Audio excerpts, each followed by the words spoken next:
ایک دور تھا ہمارے علاقوں کا کہ ہمارے علاقوں میں لائبریریاں نظر آتی تھی، ہمارے علاقوں میں کتاب پڑھنے والوں کا ذوق و شوق نظر آتا تھا، ہمارے علاقوں میں صفائی نظر آتی تھی، ہمارے علاقوں میں رہنے والوں کو جینے کا سلیقہ آ جاتا تھا۔ لیکن آج ہمارے علاقے اور ان علاقوں میں بسنے والے نوجوانوں کی پوزیشن العیاذ باللہ، ہمارے ہی محلے میں رہنے والا بچہ اگر اعلیٰ تعلیم حاصل کر لیتا ہے تو وہ ہمارے قریب بیٹھنا یا محلے میں رہنا پسند نہیں کرتا، وہ علاقہ چھوڑ کے بھاگ جاتا ہے کہ کہیں میری نسل تباہ نہ ہو جائے۔ اے رسول اعظم صلی اللہ علیہ وسلم کے دیوانوں، وہ کون سی برائیاں ہیں جن کو ہمارے محلوں میں داخل نہیں کی گئی، اور وہ کون سی برائیاں ہیں جن کو داخل کی گئیں اور وہ برائیوں کو مسلمانوں نے قبول نہ کیا ہو؟ ہمیں کیا قبول کرنا چاہیے تھا؟ کبھی خیال ہے آپ کو؟ کبھی قرآن کی روشنی میں سمجھنے کی کوشش کی آپ نے؟ ہمیں کیا قبول کرنا چاہیے؟ تو ہمیں تو قرآن نے کہا ما آتاکم الرسول فخذوہ وما نہاکم عنہ فانتہوا، جو تم کو رسول دے اسے قبول کر لو اور جس سے منع کرے اس سے رک جاؤ۔ حضور جس سے روکتے ہیں ہم وہ کرتے نظر آتے ہیں، اور جو کچھ حضور نے دیا اسے قبول کرنے کے لیے مسلمان تیار نہیں۔ اے رسول اعظم صلی اللہ علیہ وسلم کے دیوانوں، اب آپ میں سے کسی کے ذہن میں یہ بات آ سکتی ہے کہ میں نے جوانی برائیوں میں گزار دی، میں نے اس وقت توجہ نہیں دی، میں نے اپنی جوانی کو خراب کر دی، میں غلط راستے کا مسافر ہو گیا، اور میرے دامن پر گناہوں کے بہت سارے دھبے لگ گئے۔ تو اب آئیے میں آپ کو بتاؤں، جوان ہو نا، جوان ہو اور ہو بھی گنہگار، جوان بھی ہو اور ہو بھی گنہگار، اور پھر بھی اگر تم چاہتے ہو کہ اللہ تم سے محبت کرے تو میرے آقا کی حدیث مبارکہ دل و دماغ کے اندر محفوظ کر کے آج اس چیز کا عہد کرو۔ مصطفیٰ جان رحمت صلی اللہ علیہ وسلم ارشاد فرماتے ہیں، اللہ کو جوان توبہ کرنے والا بندہ بہت پسند ہے۔ اگر جوانی داغدار ہو چکی ہے اور پھر بھی تم چاہتے ہو کہ اللہ تم سے محبت کرے تو آج کے اس سپر سنی اجتماع میں اپنی برائیوں سے رشتہ توڑو، چاہے نوجوان لڑکا ہو یا نوجوان لڑکی ہو۔ اگر جوانی داغدار ہو چکی ہے تو گھبراؤ نہیں، ہو چکا جو ہونا تھا، اب بھی میرے کریم نے دروازہ کھولے رکھا ہے، توبہ کا دروازہ کھلا ہوا ہے، اور جب کوئی پلٹتا ہے اپنے رب کی طرف تو میرا مولا اس سے بڑی محبت فرماتا ہے۔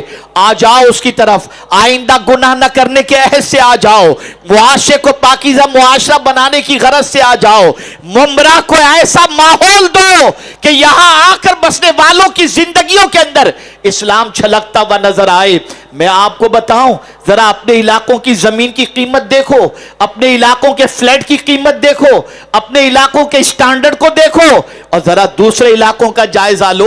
ہم اتنے سستے ہو گئے، ہمارا محلہ اتنا سستا ہو گیا، ہم جہاں بسیں وہاں کی زمین کی قیمت بھی گھٹ جائے۔ مسلمانوں، اس کی وجہ سب سے بڑی یہ ہے، ہمارا کردار، ہماری لائف سٹائل، ہماری برائیاں، ہماری آوارگیاں، یہ ہماری زمین کی قیمت بھی بڑھنے نہیں دیتی اور ہماری قیمت بھی بڑھنے نہیں دیتی۔ آج تمہیں عہد کرنا ہوگا، آج تمہیں عزم مصمم کرنا ہوگا، آج سب کو مل کر منصوبہ بنانا ہوگا کہ ہم انشاءاللہ کوشش کریں گے زمین کی قیمت بڑھے یا نہ بڑھے، اللہ کے نزدیک ہماری قیمت بڑھ جائے۔ اس کے لیے سب نے کوشش کرنی ہوگی، سب نے محنت کرنی ہوگی، سب نے عادتوں کو سنوارنا ہوگا، سب نے محلوں کے اندر سے برائیوں کو ختم کرنا ہوگا۔ میرے پیارے آقا صلی اللہ علیہ وسلم کے پیارے دیوانوں، آئیے موضوع کی طرف آتا ہوں۔ میرے پیارے آقا صلی اللہ علیہ وسلم کے پیارے دیوانوں، جو چیز درمیانی ہوتی ہے وہ اللہ کو بہت پسند بھی ہے، وہ بڑی مفید بھی ہے۔ آئیے میں آپ کو بتاؤں، اللہ عقیدے کے اندر بھی چاہتا ہے کہ نہ افراط ہو نہ تفریط۔ اللہ اکبر! آپ دیکھیں، حضرت عیسیٰ کے ماننے والوں نے عقیدے کے سلسلے میں غلو کیا، اور عقیدے کے معاملے میں عیسیٰ علیہ الصلوۃ والتسلیم سے متعلق ایسا عقیدہ بنا لیا کہ بعد اللہ عقیدت میں اتنے آگے نکل گئے کہ ان کو خدا کا بیٹا کہہ بیٹھے، اور یہودیوں نے انبیاء کو قتل کر دیا، لیکن اللہ اکبر، مصطفیٰ جان رحمت صلی اللہ علیہ وسلم کے امتی اپنے نبی سے اتنی محبت کرتے ہیں کہ نہ خدا کا بیٹا کہتے ہیں، بلکہ امام عشق و محبت کے شعر میں عقیدے کی درمیانی کیفیت کا تذکرہ کر دوں، لیکن رضا نے ختم سخن اس پہ کر دیا، خالق کا بندہ اور خلق کا آقا کہوں تجھے۔ میرے پیارے آقا صلی اللہ تعالی علیہ وسلم کے پیارے دیوانوں، یاد رکھیں ایمان کے حوالے سے بھی رسول اعظم صلی اللہ تعالی علیہ وسلم نے جو ہمیں تعلیم عطا فرمائی ہے، وہاں بھی درمیان کی پوزیشن، الایمان بین الخوف والرجا، آپ اندازہ لگائیں ایمان خوف اور امید کے درمیان کو کہتے ہیں۔ آپ جانتے ہیں میرے پیارے آقا صلی اللہ علیہ وسلم کے پیارے دیوانوں، ایمان خوف اور امید کے درمیان ہوا کرتا ہے۔ اب آپ کو بتاؤں خوف اور امید یہ کیسے، تھوڑا سا سمجھیں، بڑا لطیف نکتہ ہے۔ خوف اور امید، جوانی میں اللہ سے ڈرو، اور جب بڑھاپے میں گناہ کرنے کے لائق نہ رہو تو پھر اللہ سے امید رکھو، پھر اللہ سے امید رکھو کہ اللہ تمہارے گناہوں کو معاف فرما دے، اس کی رحمت پر بھروسہ رکھو۔ اے رسول اعظم صلی اللہ تعالی علیہ وسلم کے دیوانوں، عبادت کے معاملے کے اندر بھی اگر آپ دیکھیں تو آپ کو پتہ چلے گا رسول اعظم صلی اللہ تعالی علیہ وسلم کی عبادات سے متعلق جانکاری حاصل کرنے کے لیے 3 لوگ امہات المؤمنین کے دروازے پر پہنچے، دولت کدے پر پہنچے، یہ جاننے کے لیے کہ حضور صلی اللہ علیہ وسلم کس طریقے سے عبادت کرتے ہیں۔ توجہ چاہوں گا، غور سے سنیے گا۔ پہنچے امہات المؤمنین کے دولت کدے پر، اور جانے کے بعد سوال پوچھتے ہیں کہ آقا کریم صلی اللہ تعالی علیہ وسلم جلوت میں جو زندگی گزارتے ہیں اس کے بارے میں تو کسی حد تک واقفیت ہے، حضور صلی اللہ علیہ وسلم باقی اوقات کو کس طریقے سے گزارتے ہیں، کس طرح سے عبادت کرتے ہیں؟ اللہ اکبر۔ امہات المؤمنین نے جواب کے اندر ارشاد فرمایا رسول اعظم روزہ بھی رکھتے ہیں، افطار بھی کرتے ہیں، آرام بھی کرتے ہیں، عبادت بھی کرتے ہیں، اور رسول اعظم صلی اللہ تعالی علیہ وسلم کھانا بھی کھاتے ہیں اور روزے بھی رکھتے ہیں۔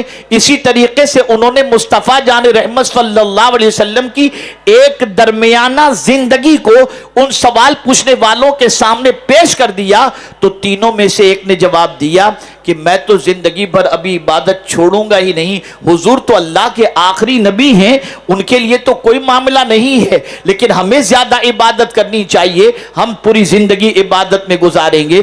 دوسرے نے کہا میں بیوی کے قریب نہیں جاؤں گا، تیسرے نے کہا میں مستقل روزے رکھوں گا۔ توجہ چاہوں گا یہ تینوں عمل کے بارے میں۔ ایک نے کہا بیوی کے قریب نہیں جاؤں گا، عورت کے قریب نہیں جاؤں گا، دوسرے نے کہا میں پوری زندگی روزے کے اندر گزاروں گا، اور تیسرے نے کہا کہ میں عبادت میں اپنی پوری زندگی گزاروں گا۔ آقا کریم صلی اللہ علیہ وسلم نے تینوں کی باتیں جہاں حضور تھے وہاں حضور نے سن لی، جہاں حضور تھے وہاں حضور نے سن لی، اور پھر حضور تشریف لائے اور ان تینوں سے پوچھا تم کیا کہہ رہے تھے؟ توجہ چاہوں گا، عبادت میں اعتدال، تم کیا کہہ رہے تھے؟ انہوں نے جواب میں کہا یا رسول اللہ صلی اللہ علیہ وسلم میں تو یہ کہہ رہا تھا کہ میں نماز کبھی نہیں چھوڑوں گا، عبادت کے اندر مستقل اپنی زندگی گزارنے کی کوشش کروں گا۔ دوسرے نے اپنی کیفیت بتا دی، تیسرے نے اپنی کیفیت بتا دی، کوئی گناہ کے کام کی بات نہیں کی۔ اب سنیے حضور کیا فرماتے ہیں۔ میرے آقا صلی اللہ علیہ وسلم نے ارشاد فرمایا میں روزے بھی رکھتا ہوں اور کھانا بھی کھاتا ہوں، میں سوتا بھی ہوں اور عبادت بھی کرتا ہوں، میں شادی بھی کیا ہوں، بیوی کے حقوق بھی ادا کرتا ہوں، اور پھر حضور نے فرمایا یہ میری سنت ہے، اور جس نے میری سنت سے اعراض کیا وہ میرا ہے ہی نہیں۔ عبادت میں بھی اعتدال، یہ نہیں کہ سب چھوڑ چھاڑ کر مسجد پکڑ لو، یہ نہیں کہ سب چھوڑ چھاڑ کر کے روزے کے اندر لگ جاؤ، نہیں، اعتدال۔ بیوی کو بیوی کا حق دو، بچوں کو بچوں کا حق دو، گھر والوں کو گھر والوں کا حق دو، تجارت کو تجارت کا حق دو۔ اسی طریقے سے آپ دیکھیں جب دنیا اور آخرت کی بات آتی ہے تو یہاں بھی اعتدال کا معاملہ نظر آتا ہے۔ آپ ہر جمعہ کو سنتے ہوں گے مسجد سے مؤذن جو ہے سورہ جمعہ کا آخری رکوع پڑھتا ہوا نظر آتا ہے، اور بہت سارے امام بھی جمعۃ المبارکہ کی نماز کے اندر سورہ جمعہ کا رکوع پڑھتے ہوئے نظر آتے ہیں۔ کیا ہے؟ توجہ چاہوں گا۔ یا ایھا الذین آمنوا اذا نودی للصلاۃ من یوم الجمعہ فاسعوا الی ذکر اللہ وذروا البیع۔ مارکیٹ میں ہو نا، کاروبار کر رہے ہو، تبھی تو وذروا البیع کا حکم آیا۔ اے ایمان والو، جب منادی کی آواز تمہارے کانوں سے ٹکرائے نماز جمعہ کے لیے تو دوڑو اللہ کے ذکر کی طرف، کاروبار چھوڑ دو۔ توجہ چاہوں گا، کاروبار چھوڑ دو، اور کاروبار چھوڑ کر جاؤ کہاں؟ نماز کی طرف جاؤ۔ جب منادی کی آواز تمہارے کانوں سے ٹکرائے چھوڑ دو، نماز کی طرف آ جاؤ۔ لیکن نماز پڑھ کے مسجد میں بیٹھے مت رہنا، نماز پڑھ کر مسجد میں بیٹھے مت رہنا۔ فَإِذَا قُضِيَتِ الصَّلَاةُ فَانتَشِرُوا فِي الْأَرْضِ وَابْتَغُوا مِنْ فَضْلِ اللَّهِ، اور جب تم نماز ادا کر لو تو زمین پر پھیل جاؤ اور روزی تلاش کرو، یعنی دنیا بھی حاصل کرو، آخرت بھی حاصل کرو، بندگی بھی کرو، روزی بھی کماؤ، دونوں چیزوں کو رکھا گیا۔ ہمارے یہاں اسی لیے رہبانیت ہے ہی نہیں۔ میرے پیارے آقا صلی اللہ تعالی علیہ وسلم کے پیارے دیوانوں، یہ نہیں بتایا گیا کاروبار چھوڑو اور 4 مہینے کے لیے نکل جاؤ، یہ نہیں بتایا گیا ماں باپ کو تڑپتا چھوڑو اور نکل جاؤ، نہیں، تم ماں باپ کی خدمت بھی کرو۔ اور ماں باپ کی خدمت کی اگر بات آتی ہے تو میرے پیارے آقا صلی اللہ تعالی علیہ وسلم کے پیارے دیوانوں، رسول اعظم صلی اللہ علیہ وسلم نے جہاد جیسے موقع پر بھی جب ماں اور باپ کی بات آتی ہے تو صحابہ سے سرکار نے فرمایا ان کی خدمت کرنا یہ جہاد سے بھی افضل و اعلیٰ ہے۔ اور آج لوگ نکل جاتے ہیں 4.5 مہینے کے لیے، اور ماں تڑپتی رہتی ہے، بیوی بلکتی رہتی ہے، کاروبار ٹھپ ہو جاتا ہے، تعلیم کا جنازہ نکل جاتا ہے، یہ ساری چیزیں ہوتی ہیں۔ اسلام نے یہ طریقہ نہیں سکھایا، اسلام نے ہمیں درمیانی طریقہ عطا فرمایا ہے۔ اب آئیے جس چیز کی طرف آج خاص طور پر میں آپ کو ابھارنا چاہتا ہوں، اور جس چیز کی طرف آپ کی توجہ کو خاص طور پر مبذول کرنا چاہتا ہوں، اگر آج میں اس مقصد کے اندر کامیاب ہو گیا اور یہ بات آپ کے حلق کے اندر اتارنے میں اور آپ کی سماعتوں کے حوالے کرنے کے بعد آپ تک پہنچانے میں کامیاب ہو گیا، اور آپ نے اگر اسے قبول کر لیا تو آج کا اجتماع انشاءاللہ ضرور کامیاب ہوگا۔ آپ جانتے ہیں ہماری قوم کا مزاج کیا ہو گیا؟ آج ہماری قوم کا مزاج بڑا عجیب ہے۔ زندگی اس طریقے سے گزارنا ہے کہ ایسا لگے کوئی شاہی زندگی گزار رہا ہے، بادشاہ جیسی زندگی۔ اس کو اگر یہ کہوں تو غلط نہ ہوگا، آمدنی 2 روپے کی اور خرچہ 20 روپے کا، اور اس کام کے اندر اخراجات کے سلسلے میں اور وہ بھی فضول خرچی کے سلسلے میں اگر ماحول گھر کا بنانے والا کوئی ہے تو یہ مرد نہیں، یہ عورتیں ہیں۔ عورتوں کی فیشن ختم نہیں ہوتی۔ ایک شادی کی تقریب کے اندر جو جوڑا پہن لیا، اب دوسری شادی میں وہ جوڑا پہن کر جانا اپنے لیے توہین سمجھتی ہیں۔ کبھی انہوں نے نہیں سوچا کہ شوہر کی جیب اجازت دیتی ہے کہ نہیں دیتی، شوہر کی پوزیشن ہے یا نہیں ہے۔ اگر ہم کہیں کہ معاشرے کے اندر اگر حرام کاروبار پھیلا ہے اور حرام کی طرف اگر توجہ مبذول ہوئی ہے تو کسی حد تک اگر مردوں کا قصور ہے تو کچھ نہ کچھ فیصد خواتین کا بھی اس کے اندر رول ضرور ہے۔ ان کی ڈیمانڈ، ان کا تقاضا، آسائش کے سامان کے سلسلے میں ان کی فرمائشیں، ان ساری چیزوں نے ان کو پریشان ضرور کیا ہے، اور اس کی وجہ سے آدمی پریشان ہو جاتا ہے۔ اب آئیے سنیے قرآن اس کے بارے میں کیا کہتا ہے۔